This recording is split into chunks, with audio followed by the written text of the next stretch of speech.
हिंगोली लोकसभा वंचित बहुजन आघाडीचे अधिकृत उमेदवार डॉक्टर बी.डी. चव्हाण यांच्या प्रचारार्थ श्रद्धेय नेते बाळासाहेब आंबेडकर यांची हिंगोली येथे जाहीर प्रचार सभा उद्या दिनांक 19 रोजी दुपारी 3 वाजता इंदिरा गांधी चौक हिंगोली या ठिकाणी वंचित बहुजन आघाडीचे अधिकृत उमेदवार डॉक्टर बी.डी. चव्हाण यांच्या प्रचारार्थ श्रद्धेय नेते बाळासाहेब आंबेडकर यांची जाहीर प्रचार सभा होणार असून या सभेस लाखोंच्या संख्येने उपस्थित राहण्याचे आवाहन डॉक्टर बी.डी. चव्हाण यांनी सर्व जनतेस केले आहे।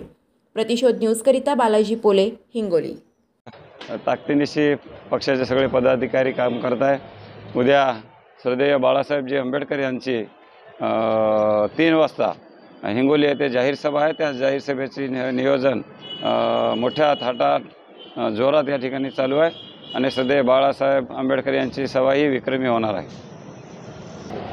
उद्याची जी बाळासाहेबांची जी जाहीर सभा आहे त्या सभेला हजारोच्या संख्येने त्या ठिकाणी मतदार बांधवांनी उपस्थित राहावं असं मी हिंगोली लोकसभा मतदारसंघातील सर्वच पदाधिकारी नेते आणि समाज बांधवांना त्या ठिकाणी जाहीर आवाहन करतो। उद्या बाळासाहेबांच्या सोबत स्टेट कार्यकारिणी फारुख अहमद त्यानंतर आणि साहेबांच्या सोबतचे सर्व नेतेगण त्या ठिकाणी उपस्थित राहणार आहे। पूर्ण तयारी झाली आहे।